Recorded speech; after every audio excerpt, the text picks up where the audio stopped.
What's up, guys? Ryan Miller checking in. It's Friday. I just finished up a nice plate of sushi with my wife, Jess, and I gotta know what is on your menu for Friday's cheat. Let me know, guys. What's your cheat meal? Hey, what's up, guys? Ryan Miller checking in with GST's YQMA, episode 68.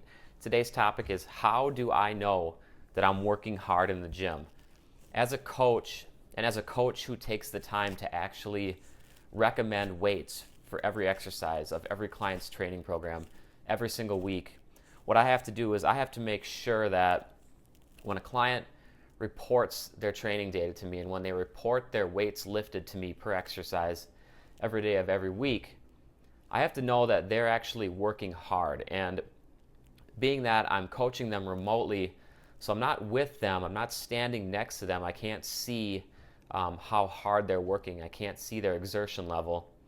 I have to know that even if they are not reporting truly challenging weights initially in that first week or two of their coaching experience, I have to know that I can move them into challenging weights.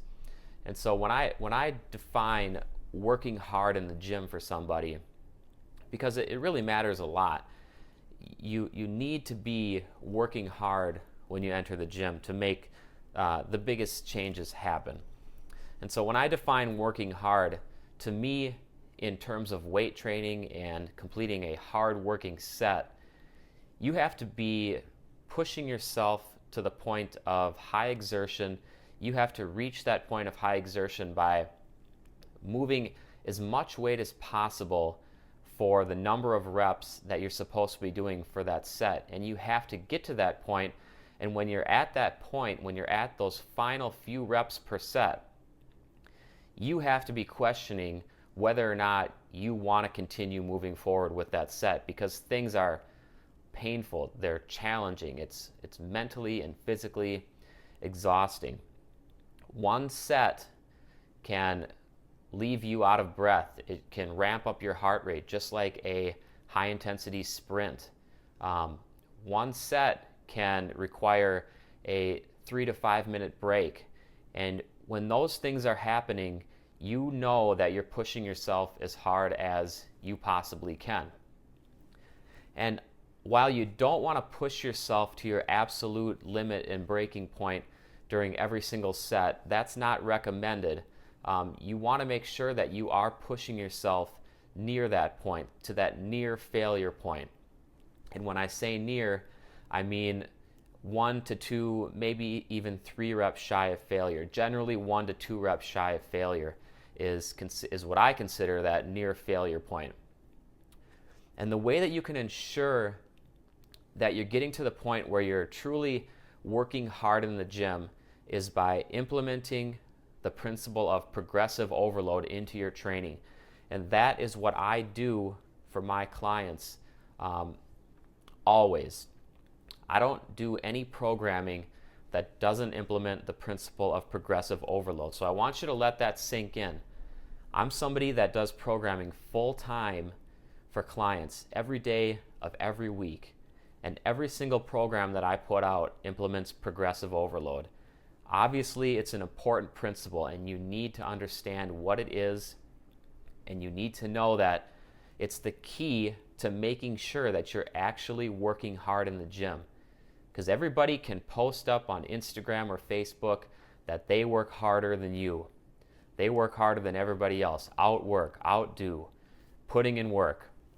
These are things that people can say. Anybody can type anything. Anybody can say anything. But to be actually doing it, you need to be progressively overloading your training sessions systematically, forcing yourself to move forward, because otherwise you're really not going that hard. It might be what you think is hard, but if you're not progressively moving yourself forward, you're comfortable. And so you need to get uncomfortable to be making sure that you're working very hard in the gym. And you can do that by making sure that you move forward. So every single time you get to the point where you're completing an exercise for its recommended number of sets and its recommended number of reps per each one of those sets, That's for each one of those sets, rather. That's when you want to move forward. That's when you have to say, okay, I accomplished this.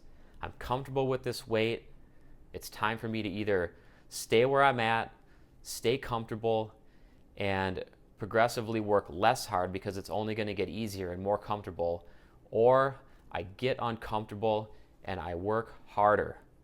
That's what you need to do. You need to get to that point where you want to move forward and you want to work harder. There's so many people that when they sign up with me for coaching and program design, they don't actually understand the importance of moving forward.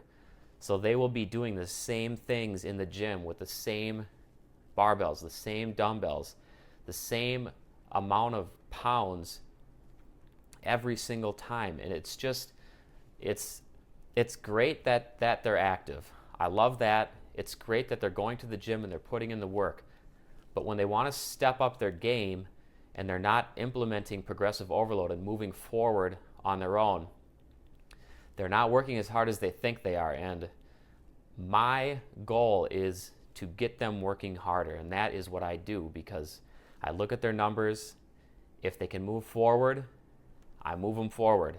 If they're not ready, then I don't move them forward, but I push them and I urge them to aim for more reps than last time with that same weight. Because if they can get more reps, that's moving forward.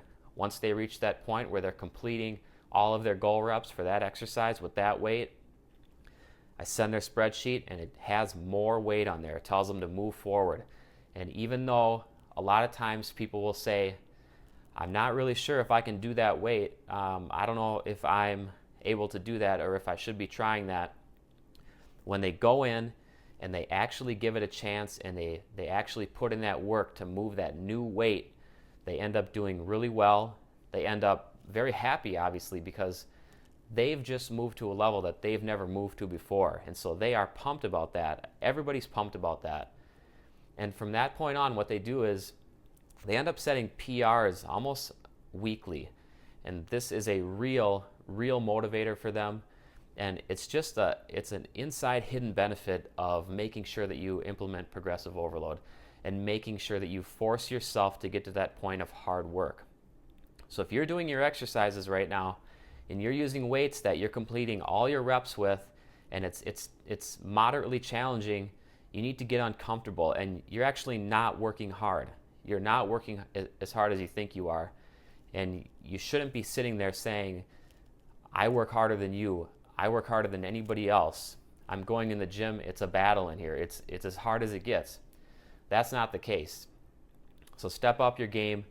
Implement progressive overload into your training. Get uncomfortable in the gym.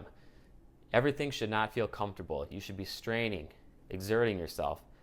Sometimes you should be a little bit worried about the weight that you're about to move, but get over those mental hurdles, get under the weight, push yourself to that next level. And that is how you work hard in the gym. Guys, it's extremely important to work hard in the gym.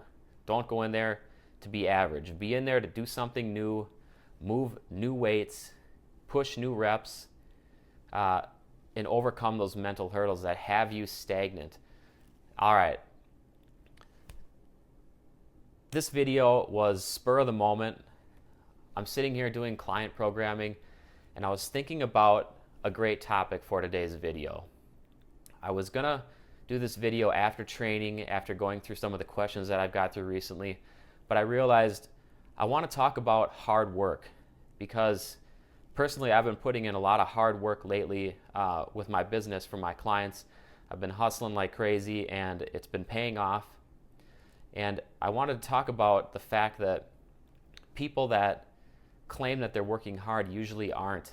And I wanted to tell you how to get out of that rut, how to make sure that you are not one of those people. So when you say that you work hard, you mean it. And that's what this video was all about. Now it's Friday. If you saw my Facebook video earlier, you know that I'm just getting back from a date with my girl Jess. We had some sushi, and I wasn't going to train today, but it always happens that after I have that sushi and I get all carved up, I really feel like I want to go and use it, really put in some work in the gym, use those carbs. It's a mental thing for me. if I fill up with carbs, I just want to train. And so I'm going to do that today. I'm going to get in there, and I will be sure to work hard because I want to practice what I preach, which I always do, but today I'm going to do it a little bit more. I'm going to add a little bit of oomph to it just because I want you guys to be doing the same thing. So enjoy your Friday. My name is Ryan Miller. This has been GST's YQMA number 68 on how to work hard in the gym. And as always, I thank you for watching, and I appreciate your views.